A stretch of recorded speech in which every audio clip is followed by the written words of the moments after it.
Criterio. Una entrevista de Mix de Medios.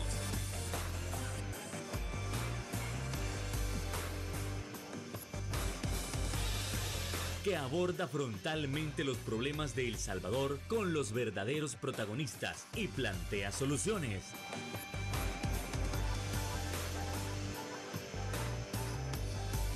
Criterios. Hola, ¿qué tal? Muy buenas noches, sean todos y cada uno de ustedes bienvenidos a una emisión más aquí en Criterios, en este jueves 7 de septiembre. Qué gusto que usted nos puede estar acompañando para poder analizar esos temas tan importantes que acontecen a nivel nacional. Como ustedes saben, la situación de las elecciones, cada vez nos acercamos más a esas fechas de apertura, tanto de inscripciones como de la apertura de la misma campaña. Pero antes de eso, nosotros hemos tratado de conocer los perfiles que van por las fórmulas presidenciales, los perfiles de los candidatos a diputados y también los perfiles al Parlamento Centroamericano. Y es que de este último poco o nada se habla. ¿Por qué? Por las polémicas del pasado, pero aún así el Parlacen necesita una transformación, necesita un cambio, necesita una modernización. Y es más, ¿el Parlacen tiene utilidad a nivel centroamericano? Bueno, eso más lo estaremos dialogando en esta noche con nuestro invitado estelar. Estamos hablando del candidato a diputado por el Parlacen del Partido Arena, el coronel José Antonio Castillo. Coronel, ¿qué tal? Muy buenas noches, encantado de tenerlo por acá. Buenas noches, Fernando. Muy contento de estar aquí junto a ti. Ya lo dices tú, vamos a hablar de ese tema, el Parlacen, las implicaciones que tiene y quizá de algunos otros temas de coyuntura nacional. Precisamente por eso lo invitamos, porque sabemos que es la persona idónea para hablarnos qué es lo que está sucediendo dentro del Parlacen y sobre todo en alguna que otra inconstitucionalidad que pudo haber surgido en los últimos días. Bueno, entonces vamos entrando en materia. Y es que la gente también quiere conocer, coronel, sobre, mire, pero es cierto que hemos visto al coronel en diferentes entrevistas, en diferentes medios, pero en sí, ¿por qué el coronel puede tener las características o las cualidades idóneas para optar por una diputación al Parlacen? Coronel. Bien, el Parlamento Centroamericano es un organismo regional que tiene como objetivo promover la integración y la unidad de Centroamérica. Esto viene a ser parte ya de lo que constituyó en el pasado el sueño del general Francisco Morazán de buscar establecer una Centroamérica como una república federal. La República Federal. La República Federal de Centroamérica, y a ese sueño se sumó también el capitán general Gerardo Barrios. En ese sueño estaba también el general Manuel José Arce, y resultado de ello se da un enfrentamiento de las dos visiones políticas de ese momento, que era aquellos que representaban el pensamiento liberal, que buscaban una Centroamérica como una sola república federal, emulando en ese momento lo que ya constituía los estados de los Estados Unidos, y pues se chocó contra aquellos que querían mantener el status quo de la República Centroamericana. Ahí estaba Rafael Carrera en Guatemala, que no quería soltar el poder que tenía, pues, y que había ejercido durante mucho tiempo. Mandó a fusilar a Gerardo Barrios, si no me equivoco. La Capitanía General de Guatemala. Sí. No, Gerardo Barrios prácticamente viene a ser fusilado, producto de las pasiones, de los enfrentamientos políticos que tuvo, tanto dentro de nuestro país como entre Guatemala, Honduras, Nicaragua, y pues es fusilado en una conspiración pues contra su oponente político, que era Dueñas en ese momento. Es cierto. Entonces, todo este sueño se viene a estrellar en que no hay un compartimentaje de ideas, no se ponen de acuerdo, y eso da como lugar las guerras federales entre los que tenían el pensamiento liberal, dentro de los cuales estaba Morazán, Arce, Barrios, y aquellos que representaban el pensamiento conservador de mantener el status quo de las naciones centroamericanas, dentro de las cuales estaba principalmente Rafael Carrera, que es quien abandera prácticamente el enfrentamiento político de ese momento, que los lleva a un enfrentamiento militar a todos los países de Centroamérica, que es conocido como las guerras federales. Fíjese, algo que puedo notar en usted es que la gente también puede confiar en que usted sabe en lo que se está metiendo. Porque estamos hablando de que, mire, para que una persona pueda también hacer bien las cosas, una de las virtudes o una de las cualidades es que entienda de historia, que entienda el proceso por el que pasa a Centroamérica en este caso y cómo se constituye el Parlacen y cuál puede ser la visión como tal del mismo Parlamento Centroamericano. Entonces, la visión y la historia ya tenemos claro que usted la conoce. Pero también la gente puede preguntarse, ¿el coronel Castillo puede tener precisamente ese liderazgo para abanderar el cambio en el Parlacen o al menos de nuestros diputados que van a salir de El Salvador? Uno de las críticas, de los señalamientos que siempre se le hizo al Parlamento Centroamericano es que ahí llegaban las personas que ya habían concluido su etapa de carrera política. El cementerio de presidentes que había mencionado antes. Bueno, habían terminado, la mayoría pues eran expresidentes de la República, diputados que habían estado 20, 25 años ejerciendo sus cargos y que prácticamente iban al Parlacen prácticamente a tomarlo como un sitio de descanso.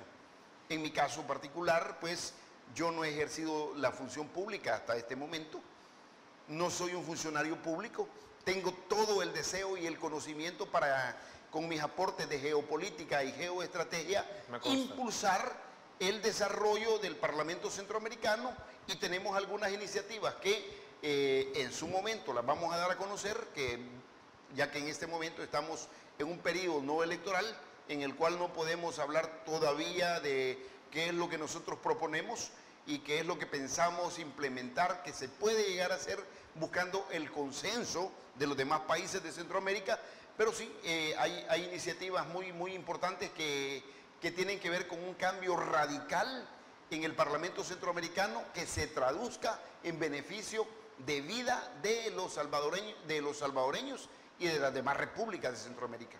Coronel, eso es algo que se ha estado viendo muchísimo en las diversas candidaturas que han surgido tanto de la presidencia como de las diputaciones, tanto a la Asamblea como al Parlacen. Mire, pero esas personas que han surgido, está bien, dice, no tiene pasado político negativo. Pero ¿de qué manera puedo confiar yo en que estas personas que están optando no van a ir a aprender cómo se hacen las cosas a la Asamblea, no van a ir a aprender cómo se hacen las cosas al Parlamento Centroamericano? Porque eso es algo que estamos hablando y se ve mucho, de que no, mire, pero es que yo voy a aprender después, o sea, equivocándome. La gente ya no quiere más equivocaciones.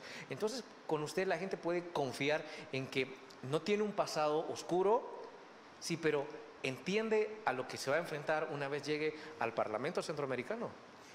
Sí, Fernando, y esto es algo que ya lo hemos compartido contigo en algunas oportunidades, donde hemos tenido la oportunidad de interactuar en temas de geopolítica, en temas de geoestrategia, en temas de historia nacional, que son una base muy importante, y tú has dicho algo que es fundamental. A las instituciones del Estado no se puede llegar a aprender.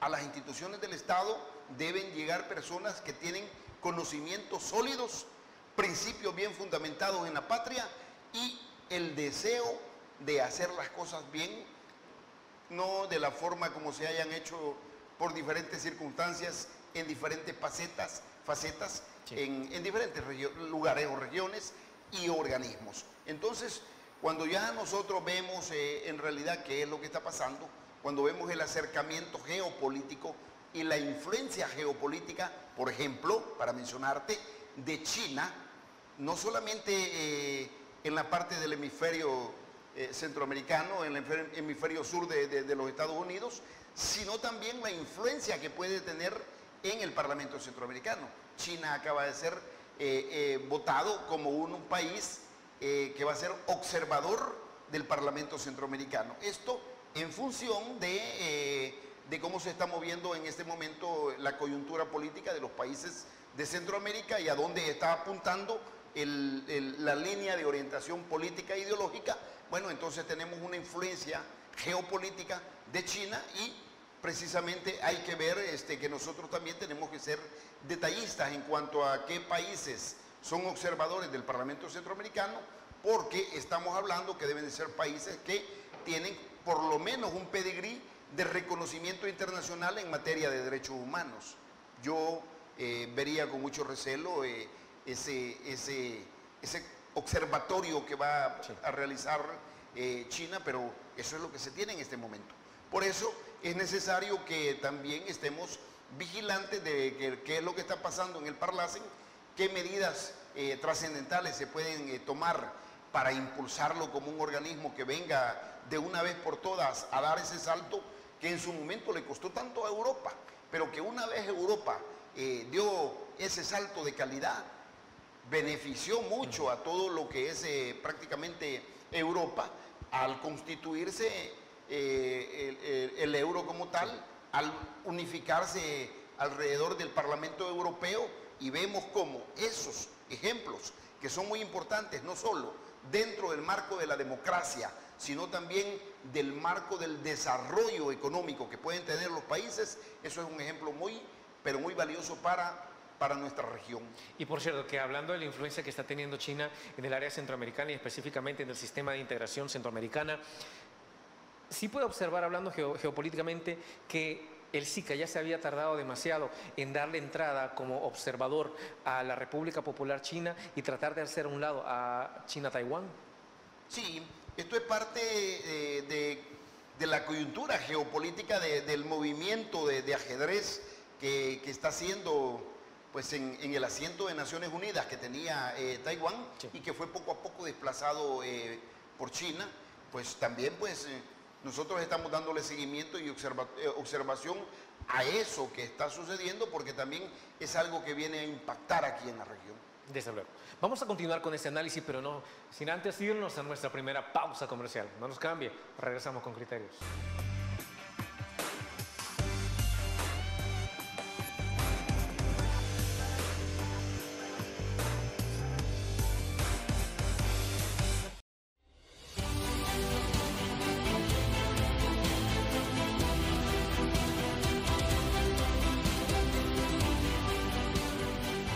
Nuestro compromiso, nuestra pasión, son algunas de las cosas que nos caracterizan como salvadoreños. Farmacia La Buena, la farmacia de todos.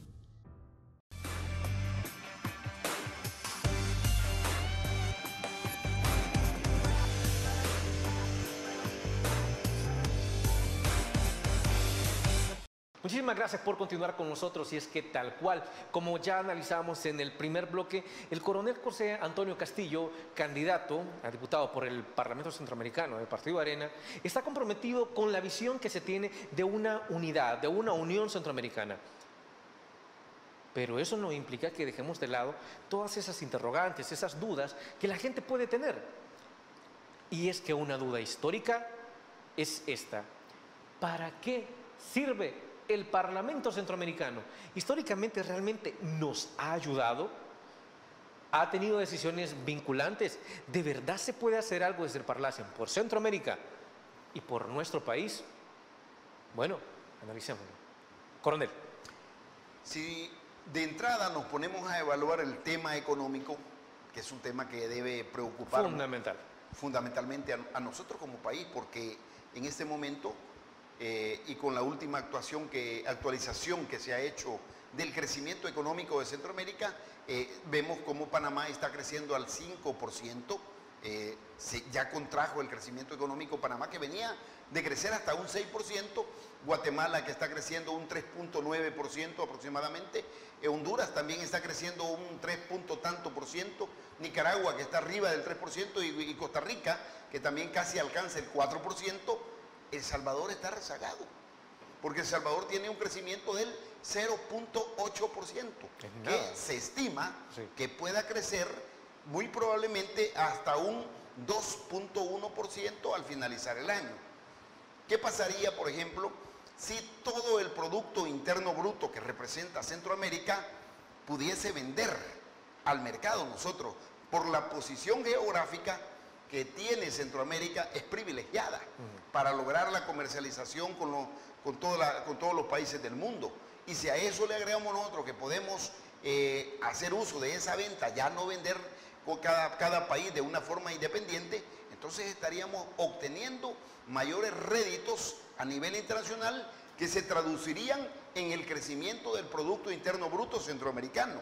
Y esto vendría a bajar el costo de la vida de los habitantes de la región, del Istmo centroamericano. Esto es muy importante, sobre todo hoy, cuando el país, cuando El Salvador, nosotros somos los más afectados en el tema de la economía, por las decisiones que se toman y que probablemente por alguna razón el crecimiento económico de El Salvador continúa rezagado. Y eso lo hemos podido evidenciar, bueno, primero porque un país dispone primero del presupuesto general de la nación. Cuando no le alcanza, hace uso de las letras del tesoro, que son las letes, sí, o las CETES, que es la parte, ¿cómo se llama? La parte interna. Cuando eso no le alcanza, viene y va a los préstamos internacionales, que esto pueden ser al Banco Mundial o al Fondo Monetario Internacional. Todavía un país, si no le alcanza el dinero, puede hacer uso, en nuestro caso, como se ha hecho de una forma irresponsable, del sistema de pensiones. Y si no le alcanza el dinero, puede prestarle a la banca nacional y pedir una ampliación de ese plazo. Toda esta coyuntura política, económica de nuestro país no sería así si nosotros dependiéramos de la economía centroamericana. ¿Qué pasaría si el dólar fuera la moneda de curso de Centroamérica? ¿Qué pasaría si la venta de café sería una venta de café completa como bloque centroamericano? ¿Qué pasaría si adoptamos, por ejemplo, el documento único de identidad centroamericano, la nacionalidad centroamericana como tal?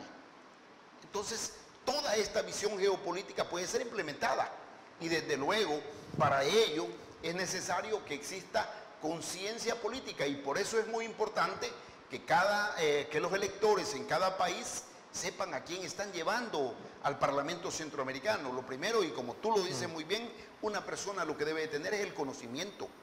Conocimiento porque no puede llegar a aprender. Sí. Debe tener un vasto conocimiento y un bagaje cultural que le permita tener el acierto político como para tomar decisiones muy importantes, y estas, sobre todo en temas de economía, que es la pata coja que tiene en este momento El Salvador. Se podría hacer mucho, tal cual como usted está mencionando, y bajo esa visión, se podría hacer mucho como una unión centroamericana. Incluso, si no me equivoco, nosotros tenemos una unión aduanera, no como toda Centroamérica, pero sí con Guatemala y Honduras, que creo que hasta el momento ha sido la más beneficiosa. Usted me lo aclarará. Sí, hasta cierto punto el CA4 y todas las políticas que han venido emanando del sistema de integración centroamericana ha beneficiado de una forma muy importante al Triángulo Norte, digamos Guatemala, Honduras, El Salvador. Yo creo que lo que se necesita en este momento es tener la conciencia de que aislados cada país de forma independiente somos más vulnerables al impacto de cualquier crisis global internacional, a una recesión económica, a una baja de los precios en venta de café, a el impacto de la compra de los productos derivados del petróleo. En tanto que si nosotros tenemos a una Centroamérica fuerte, unida, y al menos lográramos, si no la unidad, la integración, entonces sí pudiésemos como mínimo integrar las economías. Posteriormente podemos dar pasos más importantes que tengan que ver con derechos políticos, que tengan que ver con derechos económicos, y que todo ello venga a traducirse en calidad de vida de los centroamericanos, porque precisamente el objetivo que tiene al final el Parlacen, este organismo supranacional regional creado en la isla de Contadora a iniciativa de Panamá, es mejorar la vida de los salvadoreños en nuestro país. Así lo dice la Constitución de la República. La persona humana es el origen y el fin del Estado. Y los tratados y convenios internacionales suscritos entre El Salvador y demás países o organismos constituyen leyes de la República. Estas deben estar en función de los salvadoreños. Algo que quiero agregar, coronel, es que sí, todo esto realmente me parece algo sumamente viable. Pero también en el área de la diplomacia, en cuanto a geopolítica, ¿cómo convencer a aquellas naciones de que integrarse no está mal? Porque lo hemos abordado desde la perspectiva de, mire, integrarse es la mejor opción que tenemos. Pero para nadie es un secreto tampoco que, por ejemplo, naciones como Costa Rica tienen desdén hacia el Parlacen o hasta la misma Panamá. Pero digamos, en algún momento podrá ser posible convencer de que como Centroamérica nacimos juntos y debemos seguir juntos, porque no es posible también de que a veces sí somos centroamericanos y a veces algunos no quieran decirse, mire, no, yo no vengo de Centroamérica y me parezco más a quienes están en Europa, ¿no? ¿Se puede llegar a fortalecer esos lazos? Sí se puede fortalecer, creo que en la medida, y esto pasa, porque la sociedad de cada país centroamericano ¿Es diferente? tome conciencia, Sí. tome conciencia de que la integración y que la unidad de Centroamérica solo trae beneficios, inexorablemente. Entonces, cuando nosotros evaluamos que esto es algo que pasa, porque primero, ¿a qué tipo de líderes elegimos para que gobiernen cada país en Centroamérica? Sí, desde luego. Y cuando nosotros vamos ahora al plano de cómo las sociedades tienen conocimiento o formación política, formación democrática y formación ciudadana, esto es el plus que le permite elegir personas comprometidas con sus países, personas que elijan gobernantes que estén pensando en cómo traducen la calidad de vida de cada país en mejoría para sus habitantes y no cómo se llenan las arcas del Estado en sus bolsillos, cómo crece su patrimonio económico de forma personal y particular. Entonces, si nosotros profundizamos en este tema, es algo en el cual Costa Rica nos saca mucha ventaja, Sí. que es la formación política, la formación democrática y la formación ciudadana. Sí, desde luego. Entonces sí podemos aspirar a que vamos a elegir personas comprometidas con el destino de la vida de los centroamericanos para que sea mejor. Porque esto es lo que nos debe de llevar a nosotros a querer participar e ir a trabajar en cualquier campo o actividad que nos mueva. Ya lo dije, la Constitución de la República dice que la persona humana constituye el origen y el fin del Estado.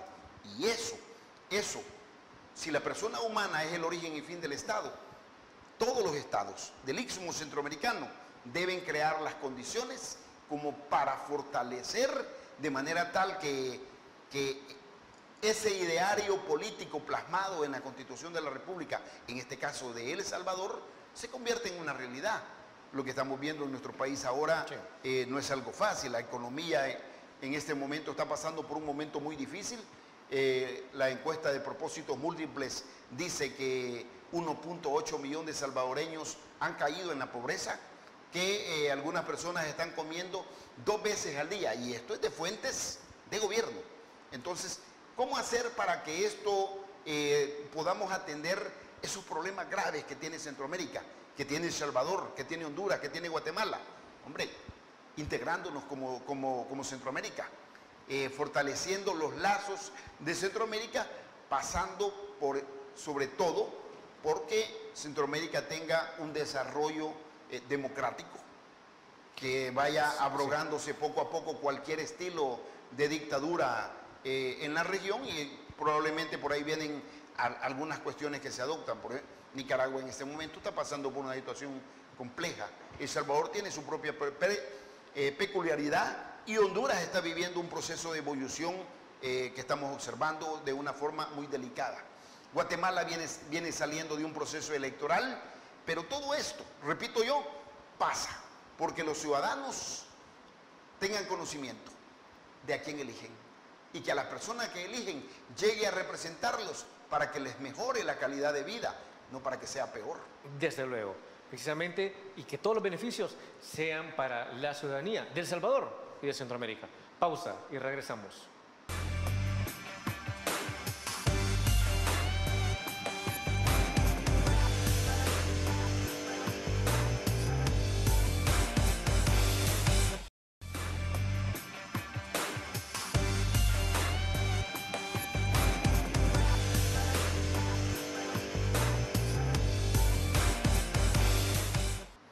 Para nadie es un secreto que siempre al Parlamento Centroamericano se le ha cuestionado por la situación de transparencia, de esa lucha contra la corrupción o la misma rendición de cuentas.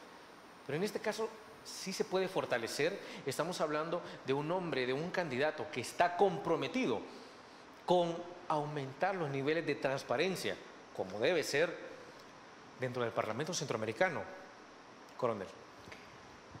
Es el tema de la transparencia, el que está amarrado y vinculado directamente también a la lucha contra la corrupción, Sí. Uno de los problemas muy importantes que ha tenido Centroamérica.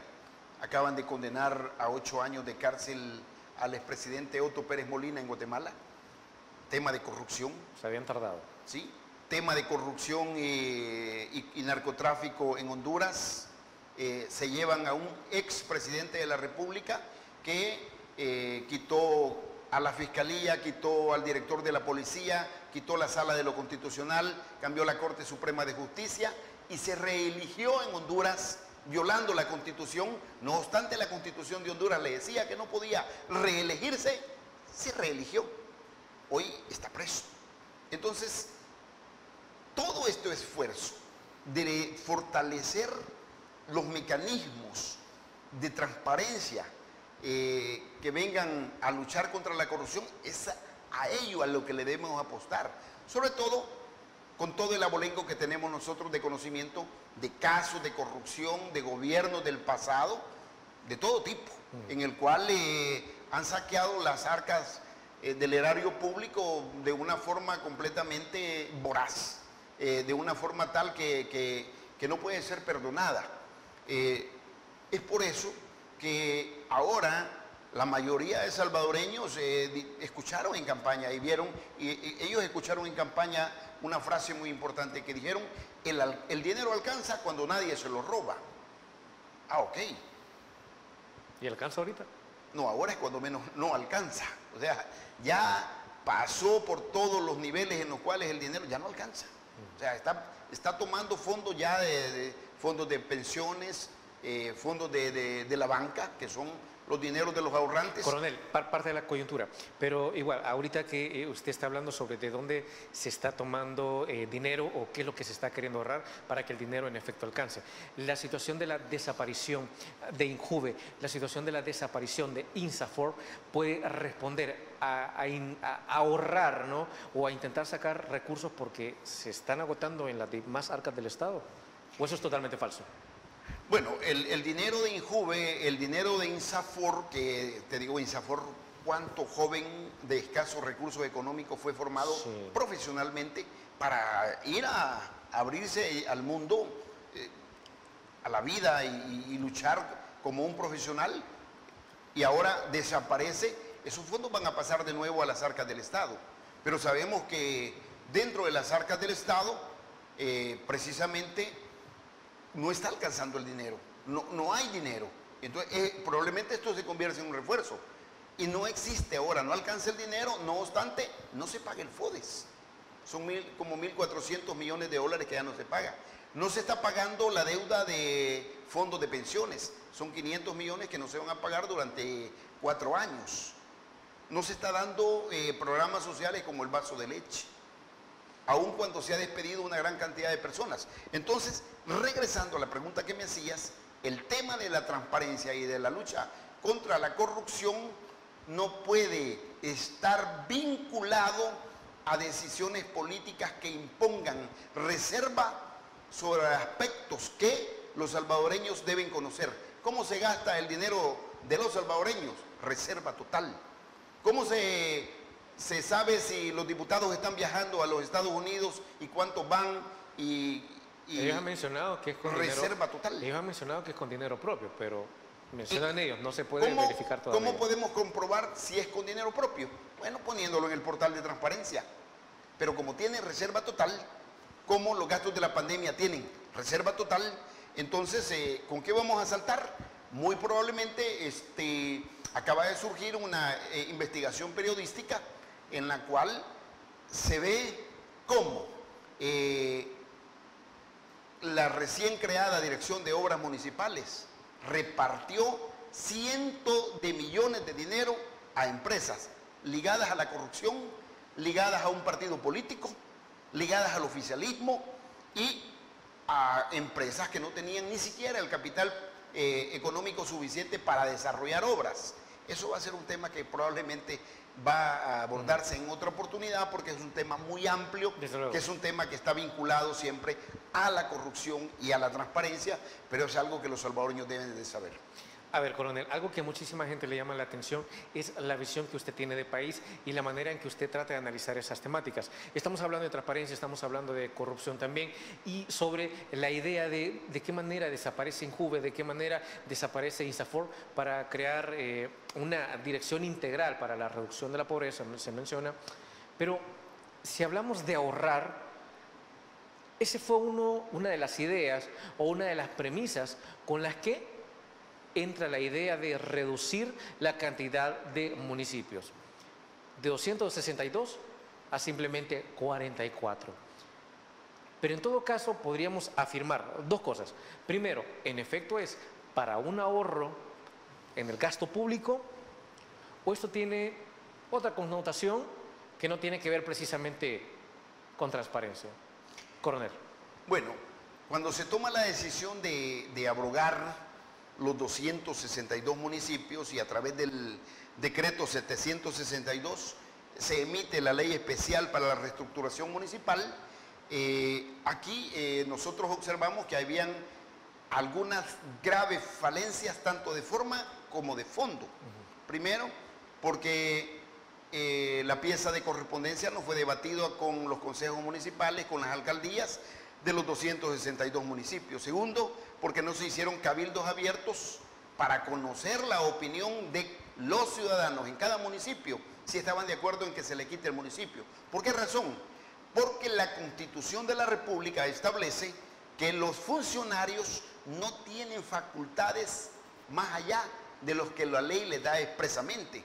Y la Constitución de la República le dice a los diputados que pueden crear municipios, unir municipios, modificar municipios, pero nunca le dice que puede derogar municipios. Entiendo que con ellos no aplica la premisa de que lo que no está prohibido está permitido. Entonces entiendo que para funcionarios no aplica. Claro que sí. La Constitución de la República lo establece que así es. Está diciendo que no, que eso es algo que ellos se lo están saltando. Y precisamente ¿por qué? Porque esto no se discutió. Entonces, cuando ellos no tienen la representatividad porque los municipios gozan de autonomía local, y entonces ellos no tenían la facultad constitucional para derogar los municipios. Es más, lo hacen, ¿cómo se llama?, de una forma inapropiada, en el sentido de que la pieza de correspondencia entra con dispensa de trámite. Todo. Segundo, como todas. Segundo, que no fue suficientemente debatida en el Pleno Legislativo. Tercero, que no se convocó a los 262 municipios para ser escuchados y que fueran los municipios los que dijesen: sí, yo estoy de acuerdo en que ya no exista mi municipio y que se derogue. Pero esa es una facultad constitucional otorgada a los alcaldes, y entonces, como todo eso se hizo con vicios constitucionales de forma y de fondo, cuando se le está conculcando los derechos constitucionales a los electores a elegir a su alcalde y al alcalde a ser electo, entonces se están violando derechos que reconoce la Convención Interamericana de Derechos Humanos en materia electoral. Entonces se tomó la decisión ante ello de presentar este recurso de inconstitucionalidad que presentamos ante la Sala de lo Constitucional el 7 de agosto del 2023 para ¿Por iniciativa suya? Sí. La iniciativa nace de mí y posteriormente se me une una organización que es la Alianza El Salvador en Paz, 15 de septiembre, de forma conjunta. Entonces vamos y presentamos este recurso de inconstitucionalidad, en el cual también se le estaba pidiendo a la Sala de lo Constitucional de la Corte Suprema de Justicia que certificara la hora en que fue aprobado el decreto en la Asamblea Legislativa, certificara la hora en que lo sancionó el señor presidente de la República en Casa Presidencial y certificara la emisión en el Diario Oficial, donde ya sale como ley de la República. Todo ello fue desechado por la Sala de lo Constitucional porque lo declaró improcedente. O sea, lo declara improcedente para que no se discuta al pleno de la Sala de lo Constitucional y que tengan en conocimiento, porque los asideros constitucionales que se tienen eran muy fuertes y que muy probablemente se iban a tener que estrellar con que la fundamentación del recurso de inconstitucionalidad estaba bien planteado. Entonces se declara que el recurso improcedente. Entonces nosotros esto lo que vemos, digo, porque todo esto aunado a las violaciones al marco constitucional fue hecho, se eliminan los 262 municipios y se dicen dos cosas. Uno, nos vamos a ahorrar dinero, y dos, vamos a combatir la corrupción. Y en sustitución de los 262 municipios se crea la Dirección de Obras Municipales. Y esta Dirección de Obras Municipales repartió ya prácticamente una cantidad muy grande de dinero, estamos hablando de más de 200 millones de dólares, a empresas vinculadas con la corrupción. Un ejemplo, una empresa de Costa Rica que había sido sancionada por corrupción en Costa Rica y en Panamá, aquí se la aceptan de inmediato. Empresas vinculadas a funcionarios de gobierno y a ministros de Estado. Empresas vinculadas a personas que representan a Nuevas Ideas. Entonces, quitamos los 262 municipios porque supuestamente había corrupción y les quitamos el FODES y creamos una organización llamada Dirección de Obras Municipales, desde la cual se ha tolerado la corrupción. Por ejemplo, le adjudicaron un contrato a una empresa que iba a construir el mercado San Miguelito y lo dejó tirado. Entonces, ¿qué pasó? ¿Estamos luchando contra la corrupción o la estamos fortaleciendo? Y se cumplió el objetivo por el cual se estaba luchando. Este es un tema muy grande del cual se puede hablar, porque ya hay cifras, datos, en los cuales se señalan a empresas con nombre. Bueno, empresas que tenían $2.000 de capital y les asignan proyectos de $8 millones. Todo está documentado. Entonces, esto no puede ser así. Entonces, quitaron a los 262 municipios y dejaron a los salvadoreños de los 262 municipios sin muchas obras locales, sin mucho apoyo de recursos económicos para gente de escasos recursos económicos, para montar empresas que vienen como señaladas ya de corrupción, mexicanas, costarricenses, salvadoreñas asociadas. Entonces, no, eso no puede ser así. Esa es la razón por la cual. Y entonces, ¿a qué le apostamos? Bueno, ampliemos el análisis. Tras la pausa comercial, regresamos.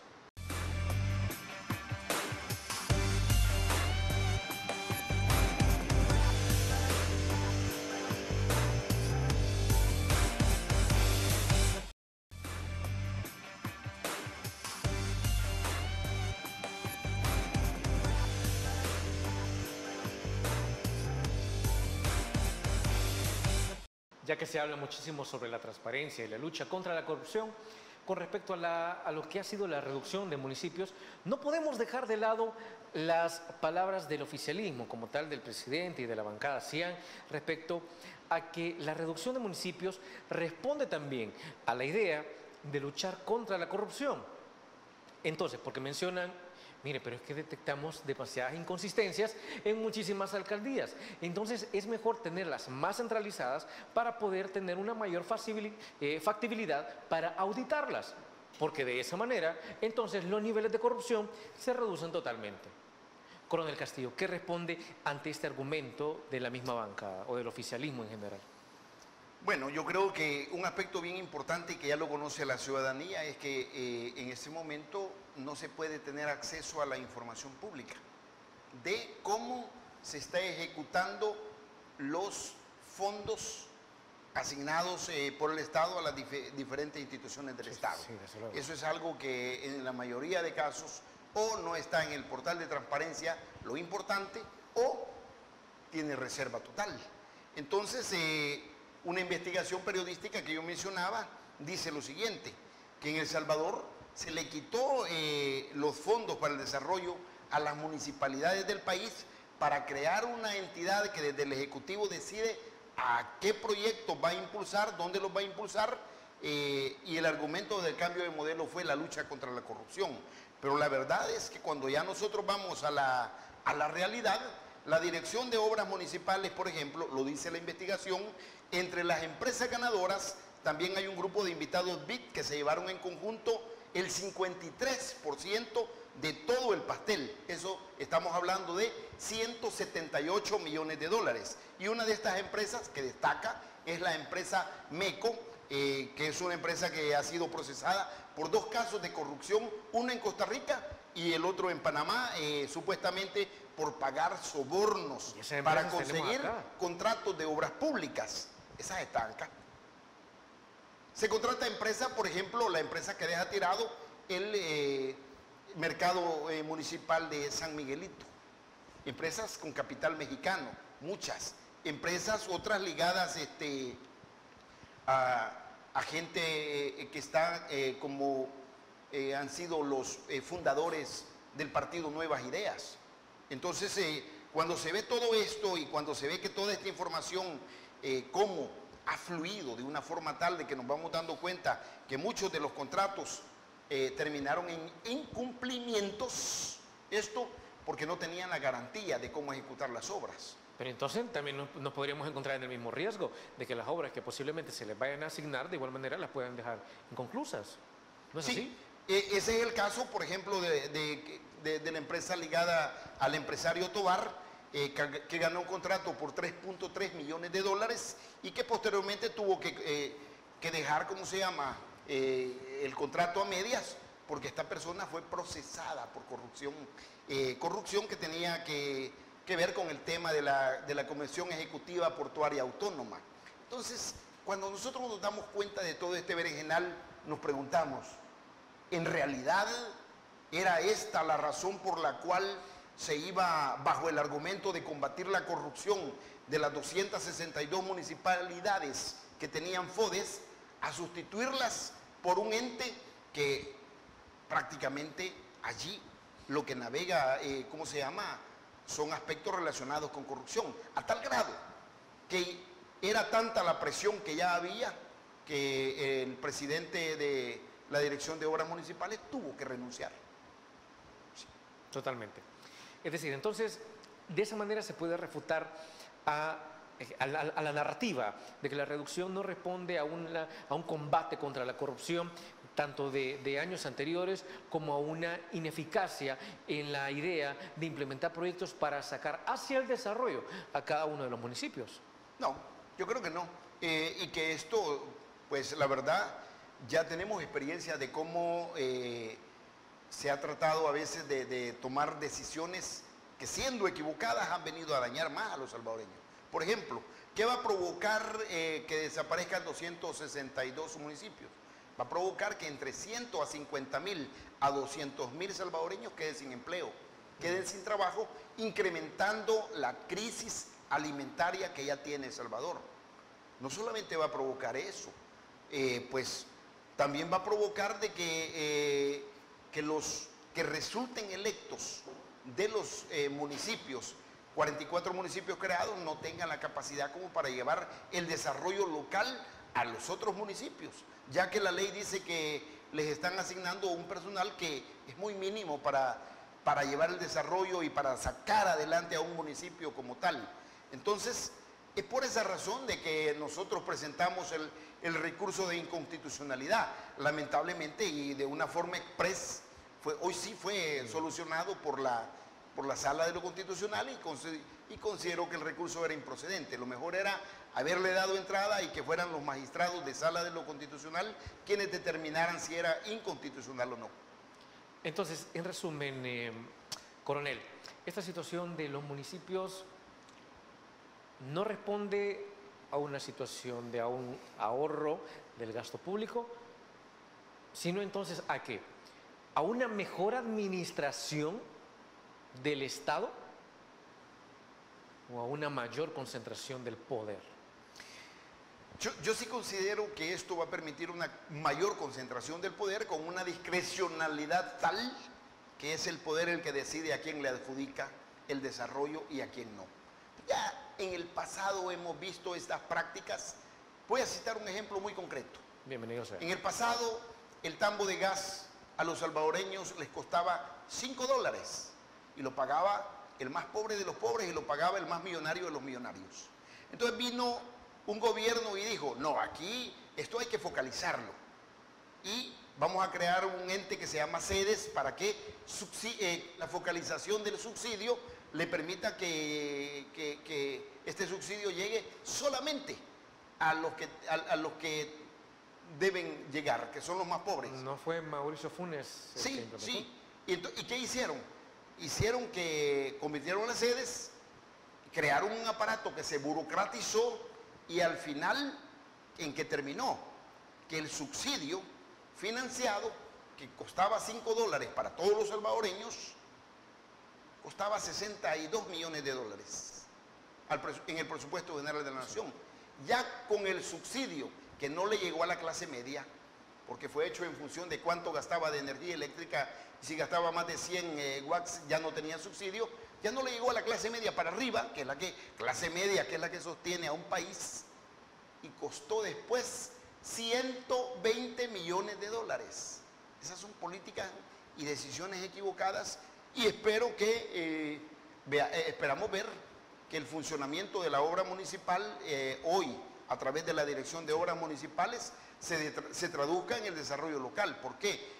Porque estamos viendo los tiempos en el que la descentralización municipal es la que le permite llegar más de cerca al ciudadano. Es el alcalde el que ve el nivel de pobreza de su municipio y ve la forma de cómo paliarlo. Que no le ajustaba el dinero al alcalde. Bueno, lo que había que hacer es ponerle dientes más duros al FODES, pero no quitárselo. ¿Por qué? Porque ese dinero venía para el pueblo. Bueno, ampliamos el análisis tras nuestra última pausa comercial. Regresamos.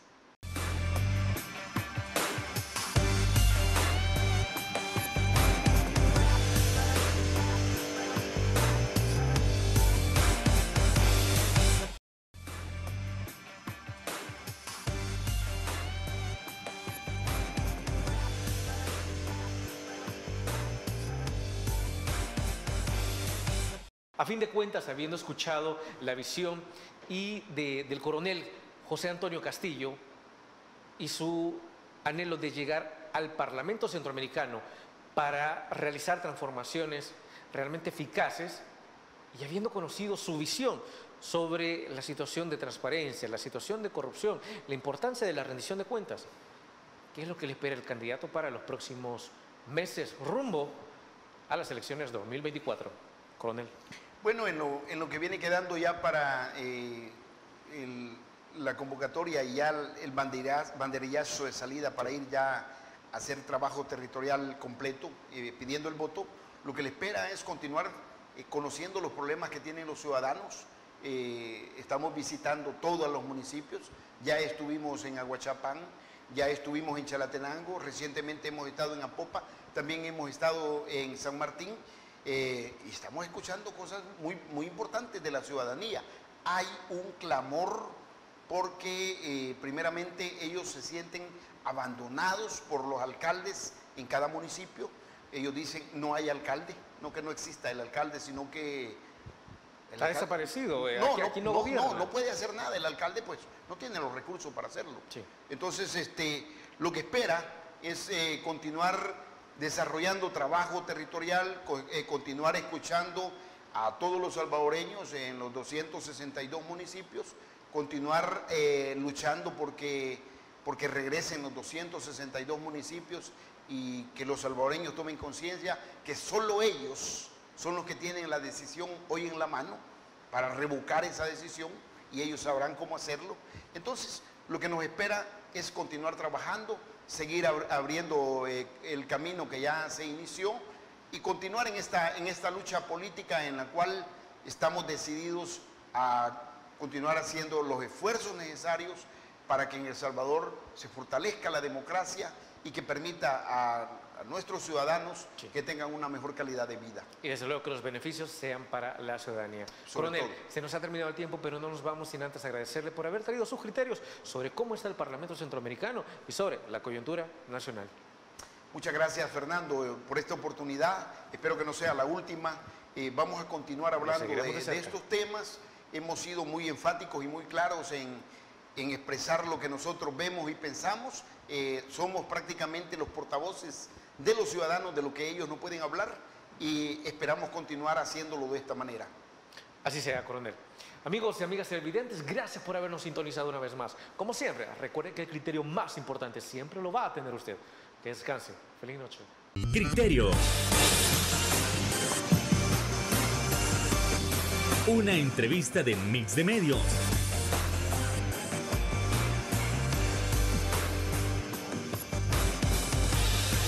Que aborda frontalmente los problemas de El Salvador con los verdaderos protagonistas y plantea soluciones.